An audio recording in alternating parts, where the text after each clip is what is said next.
Si vous vous intéressez à l'investissement immobilier, vous avez déjà probablement entendu dire que la résidence principale est un passif. C'est-à-dire c'est quelque chose qui prend de l'argent de votre poche et qui ne vous ramène rien. D'ailleurs, si vous êtes habitué à regarder des vidéos YouTube, vous avez certainement déjà entendu d'autres coachs en immobilier vous dire n'achetez jamais votre résidence principale, commencez par du locatif directement parce que justement pour eux, la résidence principale constitue un gros passif. Dans cette vidéo, je vais quand même vous dire deux façons que vous avez à pouvoir gagner de l'argent avec votre résidence principale, voire même à rendre votre résidence principale comme un réel actif, donc quelque chose qui vous ramène de l'argent. Restez connectés.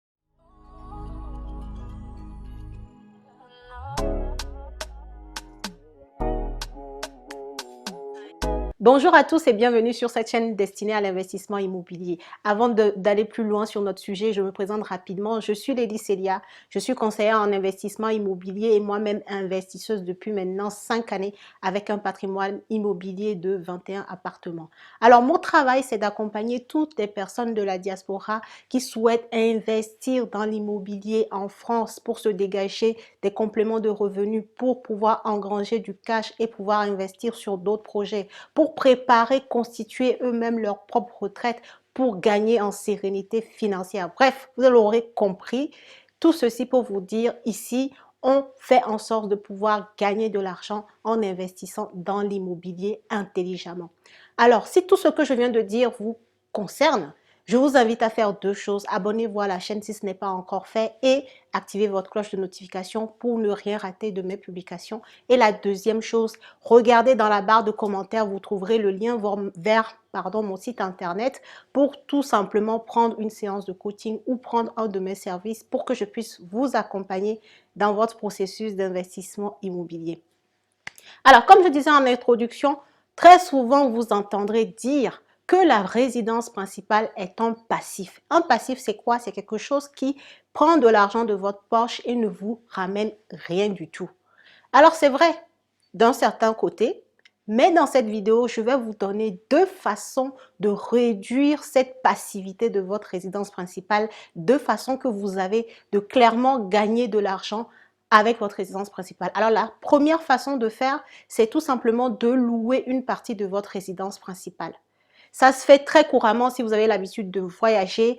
Beaucoup de personnes, beaucoup de particuliers proposent une chambre dans leur maison, dans leur appartement qu'ils mettent à disposition de vacanciers. Donc, ils font ce qu'on appelle de la location courte durée avec une partie de leur résidence principale. Souvent, c'est une petite chambre où il y a certains qui ont des maisons et à côté, ils ont un petit studio qui constitue une partie de leur résidence principale. Eh bien, ils le mettent tout simplement en location saisonnière, en location courte durée. Et qu'est-ce que ça permet? Ça permet tout simplement de pouvoir gagner un peu d'argent avec votre résidence principale. Il y en a d'autres, qu'est-ce qu'ils font lorsqu'ils partent en vacances? Justement, ils louent leur résidence principale et du coup ça leur fait du cash. Ils ne sont pas là, mais la résidence principale du coup leur permet de pouvoir gagner de l'argent pendant les vacances. Donc regardez chez vous, très souvent on ne pense pas à ce genre d'astuces. Finalement vous avez peut-être une chambre que vous n'utilisez pas, et bien pensez à le mettre en location courte durée pour gagner un peu d'argent grâce à votre résidence principale. La deuxième façon de pouvoir gagner de l'argent avec de la résidence principale, eh bien, c'est de l'acheter en mode investisseur. Je m'explique. Très souvent, les gens, quand ils achètent leur résidence principale, ils pensent au coup de cœur. Oh, j'aime trop cette maison, comment elle est belle, ou l'appartement, il est trop beau, donc je me vois vivre dedans. Et voilà, ils prennent un appartement ou une maison pour laquelle ils n'ont pas fait d'études de marché. Si ça se trouve, ils achètent trop cher par rapport au prix du marché, tout ça, ils ne le prennent pas en compte. Tout ce qui les intéresse, c'est le coup de cœur.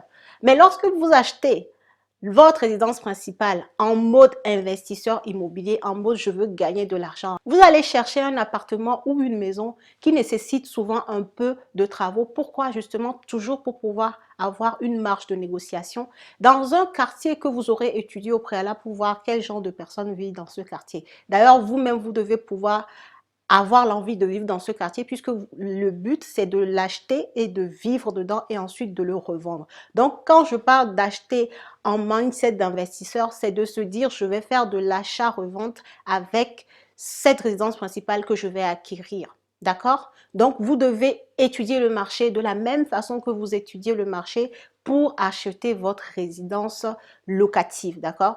Donc, vous prenez la maison, l'appartement, avec un peu de travaux, vous négociez le prix d'achat au mètre carré quand même et voir si vous êtes un peu en dessous du marché, c'est le top parce que du coup, vous pourrez revendre avec une plus-value. Et c'est la plus-value là qui est intéressante parce que lorsque vous revendez votre résidence principale en France, vous avez zéro impôt. Vous ne payez pas d'impôt sur la plus-value que vous faites lorsque vous revendez votre résidence principale. Et la plus-value, c'est tout simplement la différence entre le prix auquel vous avez acheté votre bien et le prix auquel vous le revendez. Donc, c'est une niche fiscale. Il y a des personnes, des investisseurs qui ne jurent que par l'achat-revente de la résidence principale. Par contre, la seule chose à laquelle il faut faire attention, c'est que vous devez vivre dans cette maison ou dans cet appartement. Ne me faites pas le genre, j'achète aujourd'hui, je revends dans un mois. Non, il faut pouvoir prouver au fisc en cas de besoin que vous avez bien vécu dans cette maison, donc que vous avez vos factures d'électricité qui arrivaient, votre facture d'eau, vous avez réellement consommé de l'eau, de l'électricité, voilà, que vos courriers arrivaient bien là. Donc, ce n'est pas un contrôle qui est fait de façon systématique, mais ayez en tête que si vous faites de l'achat-revente sur de la résidence principale, ce qui est important, c'est de pouvoir prouver que vous avez réellement vécu à cet endroit-là. C'est clairement une stratégie d'investissement. Il y a des personnes, comme je vous le disais, qui ne font que de l'investissement par l'achat-revente de la résidence principale. Maintenant, est-ce qu'on peut le faire tous les 4 matins? C'est ce que je vous disais, non. Vous pouvez pas le faire tous les 4 matins, surtout comme je vous disais, lorsque vous faites de l'achat-revente de votre résidence principale, eh bien, vous avez normalement pris quelque chose qui nécessite de l'amélioration. Pourquoi? C'est parce que c'est sur ce type de projet immobilier que vous pouvez avoir une marge de négociation.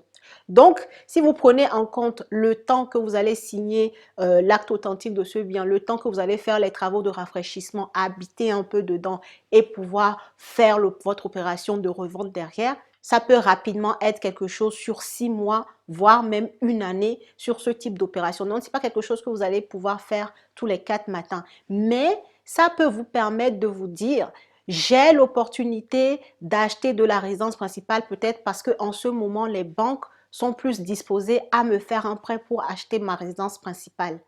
Donc, utilisez ce levier que vous avez aujourd'hui, mais utilisez-le intelligemment dans le mindset de l'investisseur. Prenez quelque chose pour laquelle vous pouvez l'améliorer et pouvoir vous attendre à une plus-value à la revente. Et cette plus-value pourra vous servir d'apport pour un autre investissement. Donc, voilà les 2 façons que je voulais partager avec vous. Réduire la passivité de la résidence principale. Donc, pour le faire, c'est le fait de louer une partie de votre maison ou de votre appartement. Et sinon, faire de l'achat-revente sur de la résidence principale, ça, c'est clairement rendre votre résidence principale complètement active. Parce que selon les coûts que vous pouvez faire, les bonnes affaires que vous pouvez faire, vous pouvez vous dégager des plus-values qui peuvent aller de 20 000 à 30 000, à 40 000, à 50 000 euros. Donc, c'est une possibilité qui s'offre à vous. Pensez-y. Si vous voulez faire de l'investissement immobilier, mais vous ne vous intéressez pas au locatif, pensez à ces 2 façons de faire en achetant votre résidence principale. C'est tout ce que je voulais partager avec vous dans cette vidéo. Si elle vous a plu, je vous invite à partager dans vos différents groupes et aussi à liker la vidéo pour que YouTube référence de mieux en mieux la chaîne. Merci à tous et à la prochaine.